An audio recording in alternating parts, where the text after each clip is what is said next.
Welcome back, everyone, to yet another interview with the Loudini Rock and Roll Circus here. Today I am talking with Vivek Tiwary.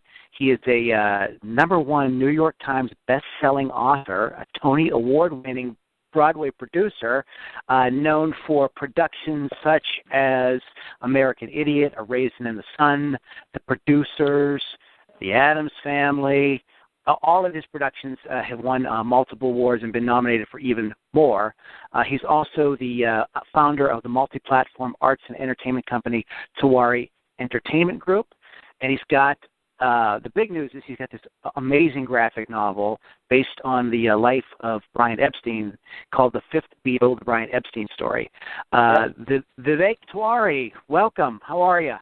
I'm great, thanks. Thank you so much for having me. Okay. Vivek, could you take us back a little bit? You're doing all this amazing work. You're involved in these just amazing projects. Could you give us a little bit background about how you got started in this industry? Sure. I mean, my background on it all really goes back to where I grew up. You know, I grew up here in New York City, and I grew up loving the arts. My parents, neither of them worked in the arts, but they were lovers of the arts. And ever since I was a little kid, I grew up on 12th Street. They were taking me uptown to opera and ballet and Broadway shows and the fine arts, if you will. And ever since I was allowed out of the house on my own, I was going downtown to CBGB's and King Tut's Wawa Palace and La Mama, and I was seeing punk rock shows and experimental theater performances.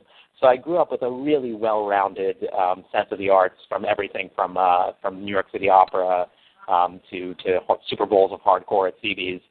And my grandfather, who was a huge influence on my life and was a very successful sort of serial entrepreneur, he always told me, you need to do what you love and you need to work for yourself. And I grew up loving the arts, and so my dream was to always be an entrepreneur working across the artistic disciplines. And that's kind of where I came from. I was at the Wharton School of Business, and I was there in 1991. And in 91, the school didn't have a tremendous amount of resources for young people who are interested in working in the business of the arts.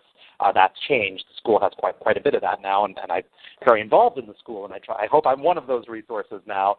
But back in 91, I really sort of had to take it on myself to kind of study the business of the arts, and incidentally, that's where I stumbled upon the Brian Epstein Story. You know, being a lifelong Beatles fan and believing that the Beatles and Brian kind of wrote and rewrote the rules of the pop music business, I thought I should study the life of Brian Epstein, and that became a sort of extracurricular pursuit, if you will. But that's really where it all came from. And while I was at Wharton, I got a job working for Sony Music. I was there for a handful of years, and then I was working for Mercury Records for a few years after I graduated. I moved back home to New York, and then when the Seagrams Corporation bought Polygram and merged Polygram and Universal, and budgets were frozen and everyone was miserable, and I was told you should look for another job. I thought rather than look for another job, this is the moment where I'm going to dive in and chase that dream that I'd always had of starting my own company. And I did. And started in the music industry because that was the background that I'd had. But as I said, growing up loving all the artistic disciplines, I knew that I wanted to broaden out of just traditional music. And by being based in New York City, I thought Broadway would be a good place to start since it was my backyard. And I was able to find my way to the producers, basically the lead producers of the producers. I had met through another project, and they really took me under their wing in a sort of mentoring capacity. I did raise some money for the show, so I did earn my place at the table. But the truth is, I mostly kept my mouth shut and my eyes and ears open, and learned how to produce from that show. And it was a tremendously successful show, and that kind of launched my career in theater.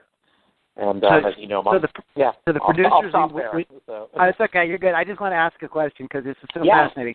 So the producers, that was your first sort of big Broadway show that you were involved with, and the way I'm understanding, you sort of joint ventured with people that were already sort of established and kind of knew their way in this world.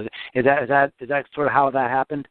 Yeah, I mean, I wouldn't even say that it was a joint venture. I mean, basically, to make a long story short, I had worked on a project to open a Broadway Hall of Fame, and that project ended up not happening. But through that project, I met some of the lead producers of the producers, and they really just offered me to join the show. You know, like I came on board, I raised a little bit of money, as I said. So I guess technically you could say I was one of a junior producer. I mean, I didn't have any credit per se on the show. But it certainly wasn't a joint venture. I mean, I was, you know, as I said, I will be the first to admit that I was lucky to be there. You know, right. So what a great way to learn that world, though. You know, what an amazing opportunity. You know, no question. I mean, I was definitely not an equal partner by any stretch of the imagination. I was a kid who was able to raise some money and basically, you know, without wanting to sound too arrogant or whatever, I think they just liked me and they took me under their wing. You know, they just allowed me to come to meetings and be on conference calls and things that I probably otherwise shouldn't have been allowed to attend and overhear. And it's mostly, I think, because, as I said, I kept my mouth shut and my eyes and ears open and learned. But it was a great experience, and since the show was so successful, it was a great show to learn from, and it really did kind of launch my career. Well, that's that's really the way to do it, is to have those people that are already in it sort of help you, sort of mentor you through, especially on an actual project. One thing to learn it in school or something, but to actually be in an actual project where there's like real money at stake and everything. I mean, it's like, you know, it's like get smart or get out. Yeah, no, for sure, absolutely. I've been very fortunate in my life that I've been able to find a lot of people whose guidance and examples have really served me in good stead as I've plowed into new career fields. You know, and you know, to turn the conversation a little bit towards Brian Epstein, the Beatles manager. You know, he died in 1967, and I was born in '73, so he's somebody that I never had a chance to meet. But I've always said that he's probably been the greatest influence on in my professional life, certainly, and in many ways in my personal as well. And I describe him as my historical mentor. You know, somebody who I never had a chance to sit down with face to face, but whose life I've studied meticulously, as one would for a mentor. You know, he has really mentored me. You know, I've looked at his life as an example of what to do and what not to do. Okay. You know, as I think you should with good mentors. So I also believe that, you know, yes, it's important to find mentors from surrounding you if you can, you know, living, breathing mentors. But if you're not lucky enough to find those, then I encourage you know, anyone in the audience to find a historical mentor. You know, turn yourself to history and find examples from the great world of inspiration around us, of people who've done the things that you want to do, and study their lives, and, you know, find mentorship wherever you can, I guess, is the short of it. And if that needs to be a historical mentor, then hit the history books. Okay, so you started investigating Brian Epstein sort of out of your own interest in that type of business, and saying, That's right. Okay, here's somebody that's really kind of like, really he's the Beatles. I mean, what more can you say? So that's exactly right. So here's the guy that I'm going to go really study from. But you didn't start studying him with the intention of, I'll write some. You know, I'll turn it into some news. This is just for your own interest. Talk about that a little bit. It was personal interest. Yeah. Yeah, no, I mean, I found myself in 1991 at the Wharton School, dreaming about being an entrepreneur in the arts and entertainment industries, okay. Not feeling that I was getting enough from my classes to, you know, along those lines. And I thought, you know, let me study the life of one of the greatest music entrepreneurs of all time, Brian Epstein. And, you know, the other thing about 1991 is putting it in historical perspective. At that time, there's no Wikipedia. There's no YouTube. There's no Google. You know, there's none of these online resources that we so take for granted today. And so, you know, I was stunned to discover that there were also no books on Brian Epstein. I mean, I remember literally walking into a Barnes & Noble and finding a book about John Lennon's astrologist, and I couldn't find a book about the guy who discovered the band. I mean, it was crazy. And so that just really, you know, fueled my flames, you know, the passion, the fire that I had to learn more about this guy. And what I did was I got my hands on every respected Beatles book that I could find, and I would read these, you know, 200, 300-page books about the Beatles, and I'd maybe get 10 or 15 good pages about Brian. But what I did get from that was, and with no disrespect intended towards those books, those pages were often, as I would later learn, full of misinformation or half-truths, because Brian's a pretty misunderstood guy. But what I did find out was I slowly painted a portrait of the people who knew him best. And then literally, I just, I joke around that I pulled up the most cutting-edge piece of technology I could find in those days for information, and that was the phone book. We had big phone books. I pulled the phone book off the shelf, and I literally just cold called folks who knew Brian, who lived within driving distance of Philadelphia, where I was at school, or New York, where I called home. People like Sid Bernstein, the legendary concert promoter who brought the Beatles over to the U.S. for the first time, and Nat Weiss, who was the Beatles' U.S. attorney and became Brian's closest friend and confidant. Nat and Sid were both New Yorkers, and I just cold called them, and I said, I'm a student at the Wharton School. The little bit I know about Brian Epstein's life has been inspiring to me, and would you talk to me and tell me more? And I was so excited about reaching out to these folks that I forgot to be intimidated. I was just gonna say, you got a set of balls on you. Good for you, man. Cool. Yeah, but it didn't feel that way. I was just so excited about it, and they, I think, it took them a minute to make sure that I was who I said I was, and then that I was not, and I just a kid looking for inspiration, and not one of them turned me down. Not one of the people I reached out to turned me down. I reached out to Peter Brown, who was one of Brian's assistants, who is now one of the world's leading PR people. I think he does PR for the Queen of England. I mean, he's quoted in a Beatles song. Peter Brown called to say, "You can make it okay." In the Ballad of John and Yoko. And everybody told me, like, Peter wrote a book, The Love You Make, about the Beatles, and that was his way of talking about the Beatles, and he doesn't talk to anybody. Like, just be prepared. He's not going to talk to you, and don't be offended. I made one call to his office, and I explained that I was just looking for more information about Brian, and he said, absolutely, come down to my office. I'll be happy to talk to you. It's just, it was wonderful, and I think it was because, really, I was not writing a screenplay or a graphic novel. I was a young person just looking for inspiration. And it was about a decade later, when I was no longer a student, I was a producer that had some credits to my name, and I'd done well and had a good reputation in the industry, and I was looking for my next project, and I realized, nobody has told the Brian Epstein story yet, and this is a story that I've been passionate about for about a decade at that point. This was about a decade ago. And then I really did call all those folks back, and I said, look, now I want to tell the story. Would you be okay with that? And they all said, yes. If anyone's going to tell it, it should be you, and good luck, and what can we do to help? But that really was the genesis of it. It started for personal interest. It had nothing to do with my creative desire or a professional desire to write a graphic novel or a screenplay or anything like that. I was just a young person looking for a historical mentor.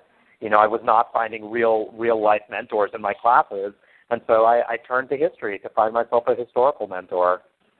That's a great advice for people out there, and thank you for sharing that. That's very powerful. Would you consider yourself maybe the world? I mean, because I don't really know too many people who are like experts on Brian Epstein. Are you really like the guy now, maybe in the whole world, who knows like maybe the most about him? You can be humble. I know you're like you don't want to brag or anything, but the number one guy. Like I don't know. I'm certainly, but I am certainly up there. I try to stay humble, as you said. So I don't know that I'm going to throw down and say I'm the world's leading Brian Epstein expert. But let me say this: I might be, and I'm certainly one of them. Look, the sad truth is that a lot of the people who knew Brian best are passing away. Right. They're reaching that age. So one a day is going to come where it will. The answer to your question, people who are Brian Epstein experts will need to be people like me, people who did not know him, because the people who knew him are passing away. I mentioned Sid Bernstein and Nat Weiss. They were both incredibly useful to me in my study of Brian, and incredibly inspirational to me. They both became friends, And I'm sad to say that they both passed away before the Fifth Beatle came out. I'm proud to say that I was able to send them a galley of the book, and they did get to see it. They unfortunately didn't get to see the success of the book. But yeah, so I guess I have fashioned myself into something of a Brian Epstein expert, although, as I said, that was never really my goal. My goal was just to find a historical mentor.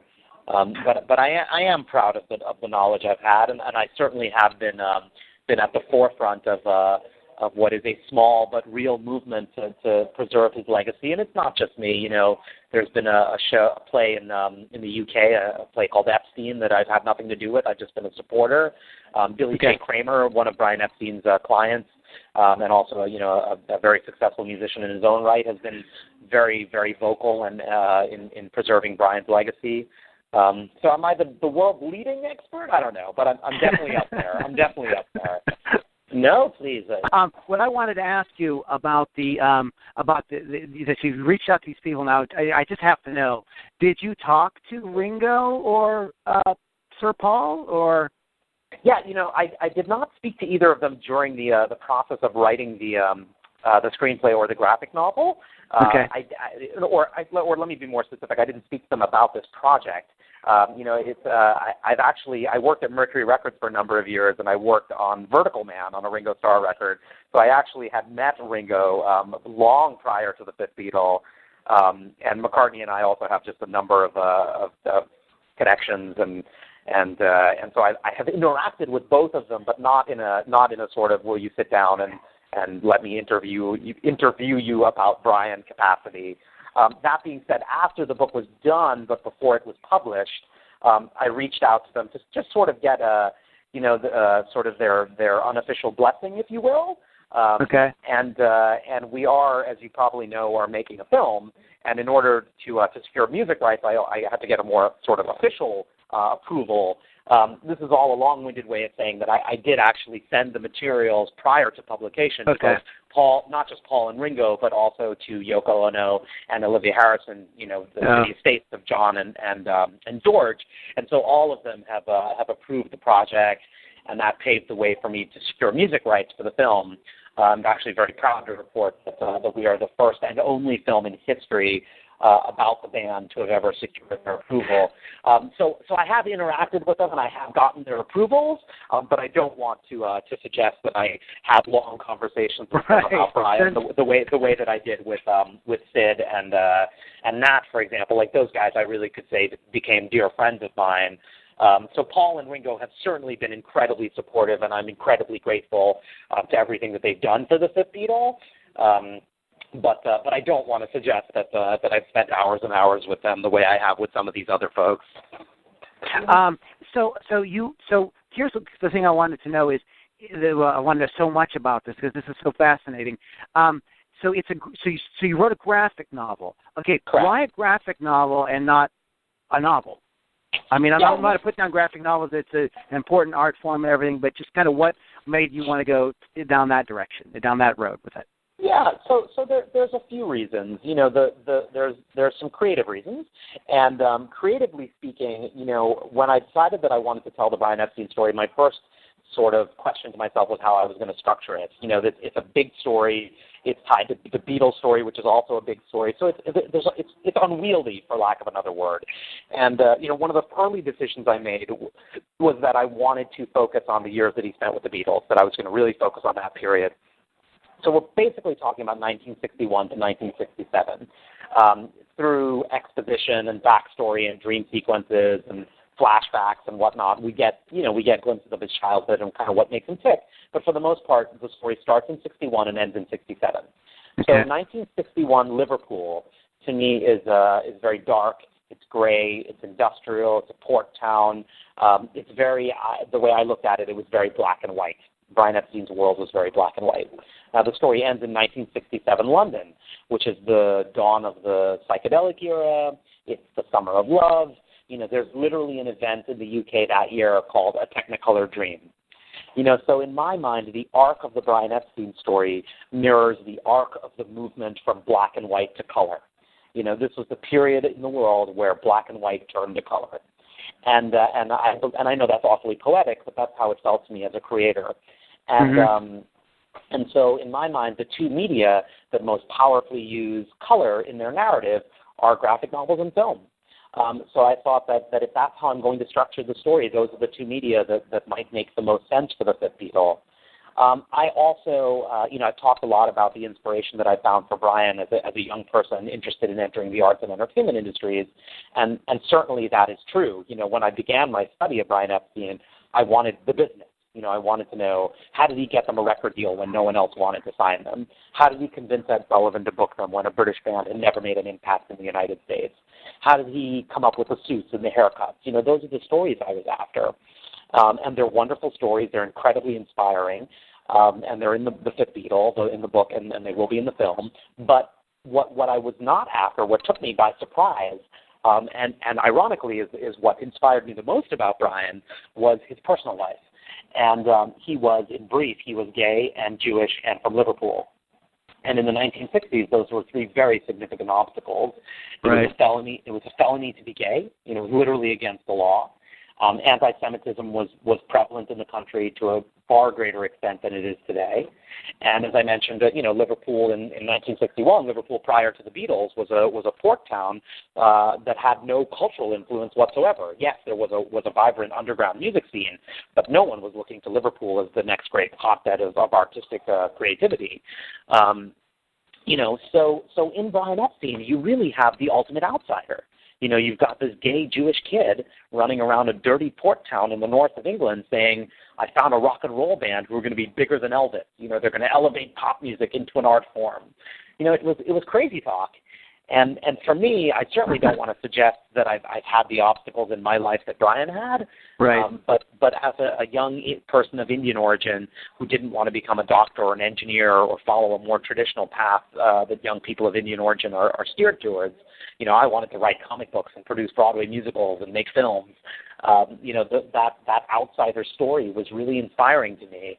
And this is a very long-winded sort of answer to your question about graphic novels. But to me, the medium of graphic novels is a very powerful medium for conveying poetry. And that to me was the heart of what I wanted to convey. Not just the facts, not just the details of what he did for the Beatles, but the poetry. How did it feel to be doing that as a gay man when it was against the law to be gay? How did it feel to be a guy who dedicated his life towards helping a band spread a great message of love into the world, and yet he dies at the age of 32, never having had a proper boyfriend? To me, the medium of graphic novel really helps you to convey that poetry in a way that I feel a prose biography couldn't.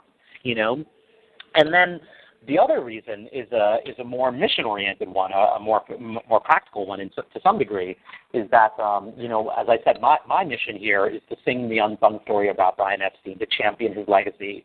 And I believe that I could have accomplished that in far greater stead with a graphic novel than with a prose biography, because I want to preach to people who may not be already converted or may not be already even interested, Like, yes, I could have written a 300-page prose book about Brian, but honestly, who's going to read that? Like, I would, and you might, and maybe many of your audience would. Beatles fans would, and that's great. There's certainly enough Beatles fans out there that the book maybe could have been a bestseller and could have done well. But I want to reach the people who might not have the time or the interest to read a 300-page book about the guy who managed the Beatles. And for those people, they might be in an airplane bookstore. They'll pick up the Fifth Beatle. It's a 128-page graphic novel. The artwork is gorgeous, and I'm not patting myself on the back. I'm not the artist, but they'll flip through it. They'll see the artwork is gorgeous. It's $20. It's an easy read. You'll be done reading it by the time your flight lands, and you just might give it a chance. So if my mission is to turn more people on to the Brian Epstein story, I think I'll accomplish that more successfully through a 128-page graphic novel and what will be a 2-hour film than I could if I'd written a 300-page book, Yeah, and I love biographies. I love prose biographies. Yeah. But I think my mission is better served through the graphic novel medium. So let's move on a little bit to the to where are we? So now you've mentioned this a couple times that this has been optioned. I'm going to interrupt you and say one other thing. About graphic novels, and the other reason, quite simply put, is I just love graphic novels. I love comics. I've been reading comics ever since I was a kid. I sometimes joke that I probably learned how to read by reading comics. So that might be the real reason. It might just be because I'm a comic book store. So guys, everything else you did, Vivek just said, just you can scratch that. It's just that he just liked comics. So yeah, exactly. It's really because I'm a fanboy geek. That's really the reason. Forget about all this hoity-toity, mission-oriented, creative nonsense. Steve is just blowing smoke. I'm just a fanboy geek. So we've got. So this has been optioned for film. So tell us about that. Where are we with the film? What's going on? Because this is you're getting everybody really excited here. So what's going on with the film? Thank you so much. Yes, I'm incredibly excited about the film, and yes, we just about a couple of months ago announced that I Am Global, a very well-respected independent film financier and independent studio, is going to be financing and producing the film with me. Simon Cowell, the music impresario, is also going to be co-producing, and so we have an amazing team in I Am Global and Simon. And we are currently in conversations with a number of very inspiring, wonderful directors. And I do suspect within the next handful of months we'll be announcing our director. Okay. So anyone in the audience who wants to get cutting edge or breaking Fifth Beatle news, please follow us on Twitter at Fifth Beatle or on Facebook. We have a Facebook page at Fifth Beatle or at fifthbeatle.com. I can't quite tell you who we're talking to yet, but in the next few months we should be announcing our director. And cast announcements will follow soon after that. As I mentioned earlier, one thing that I can talk about that's incredibly exciting is that we have the approval of the Beatles, which allowed us to do a deal with Sony ATV, so we have access to Beatles music for the film. We are literally the first and only film ever about the band to have secured their music rights. If you look at other Beatles films like Backbeat or Nowhere Boy, there's no Beatles music in those films, but we're going to have lots of Beatles music, so I'm very proud of that. It's a big responsibility, so I'm humbled by it as well, but I'm very proud of that. It's really kind of a miracle that you're getting this because nobody, you're right, nobody does that. And that was going to be one of the questions I was going to ask you. Are you actually going to have Beatles songs? So that's absolutely fantastic. Yeah, thank you. And we're on track to shoot. We're on track to shoot next year.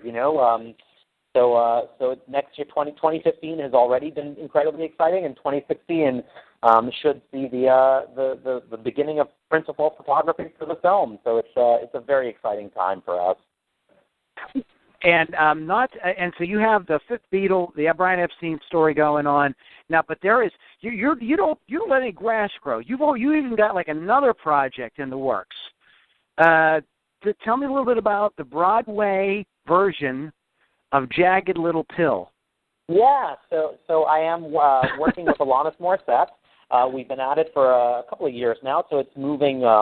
Well, to the outside world, it might seem like it's moving slowly, but the development of a new Broadway musical is always a very slow process.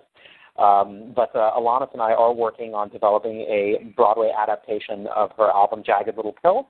I was one of the producers of Green Day's American Idiot, so it's sort of taking that same idea, taking a sort of very beloved album and putting it on a Broadway stage. Although Alanis' album is less of a concept record than American Idiot is, so it's the working out the narrative is taking a little bit longer. In the case of American Idiot, the book was co-written by Billy Joe Armstrong of Green Day and Michael Mayer, our director. In this case, Alanis and I are out to a number of writers, or I should say we're in conversations with a number of writers who are interested in writing the narrative for Jagged Little Pill. And I can't, again, much like our director with Fifth Beatle, I can't quite report on who we're talking to, but it has also been quite humbling. Tony winners, Pulitzer winners. There's a number of really wonderful folks who are interested in working with Alanis on writing the story for Jagged Little Pill. And when I say working with Alanis is going to be incredibly involved in every step of the way creatively with this project, but she's not. She's also eager to be involved in choosing the writer and approving that person, but also giving them a lot of creative freedom. She's not going to be a co-writer on the project. So our choice of writer, as you can imagine, is going to be very critical, which is why we are meeting with a number of people and taking that decision slowly and carefully.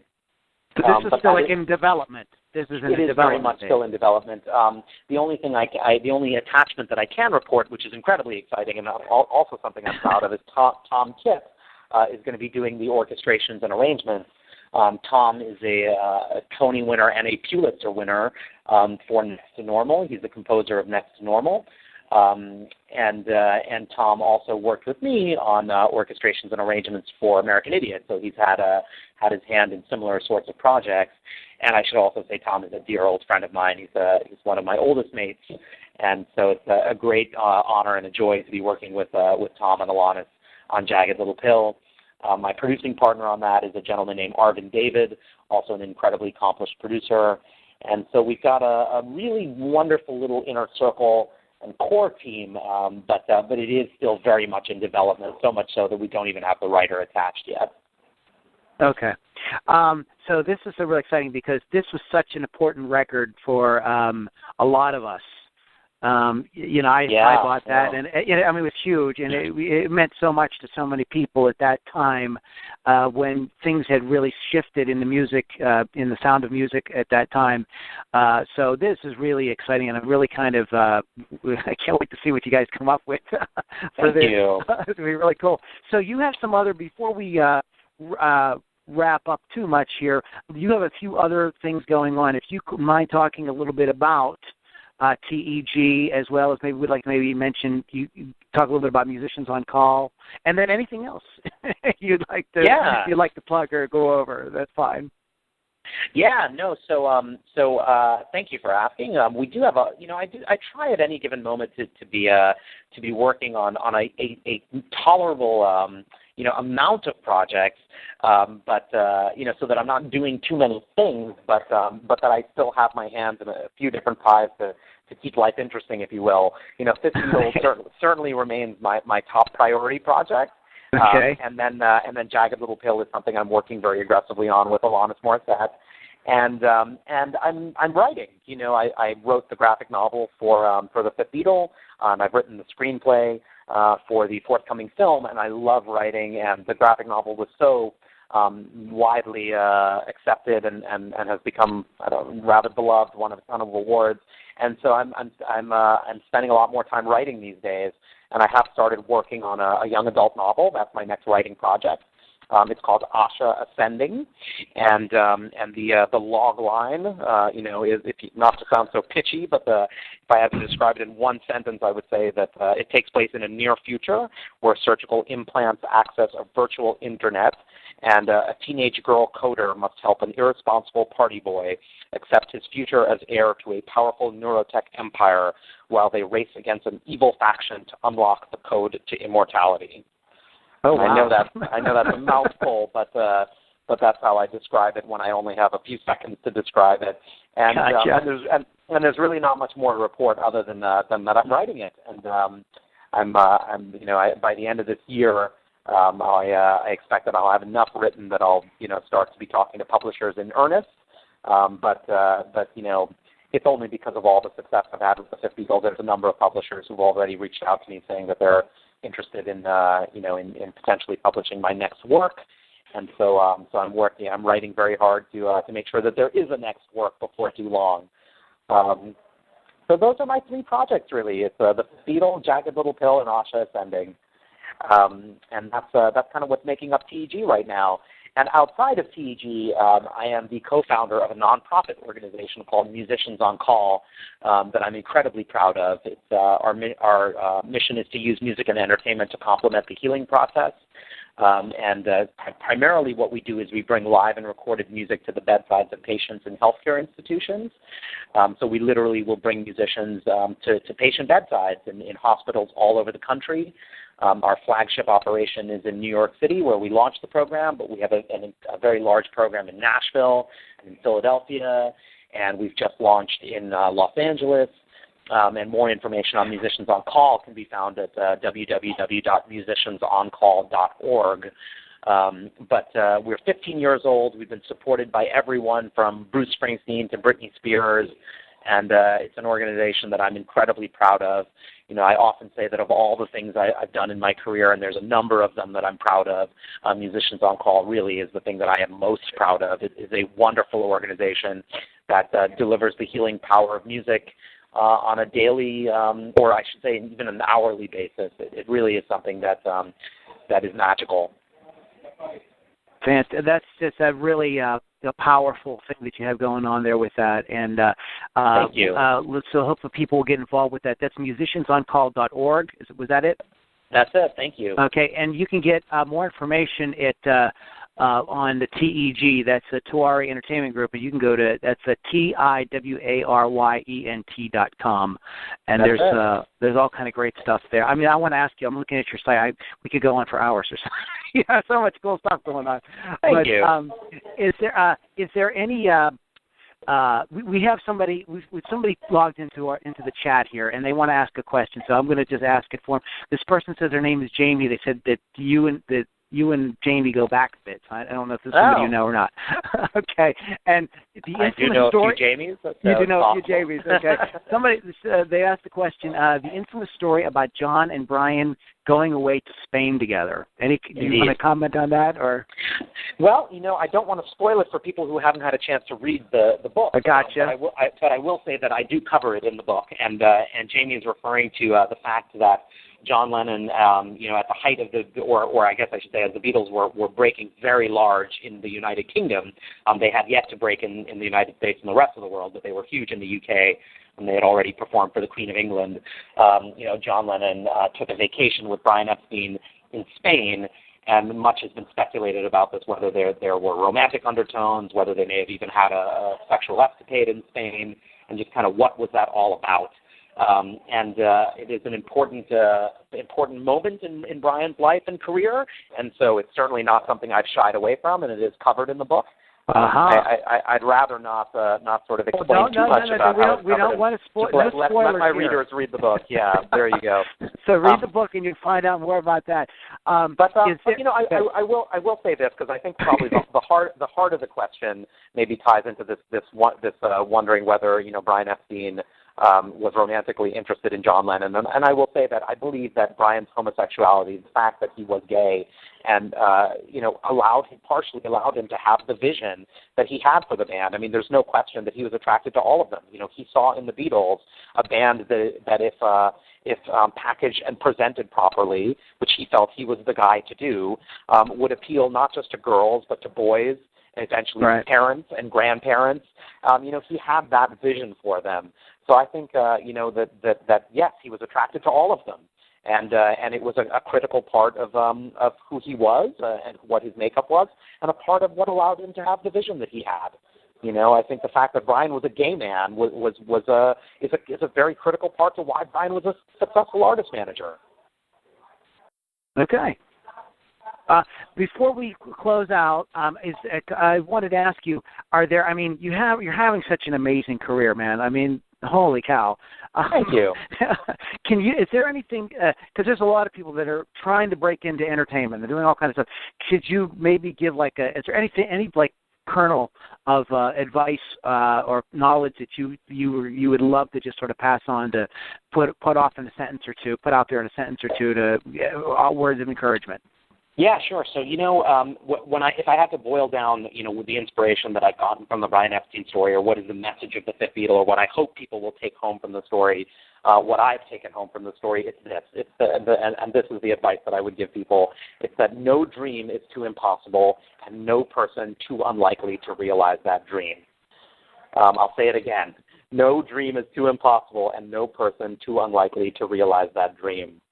I will add one caveat to that. If your dream is untraditional, you better be prepared to work your tail off for it.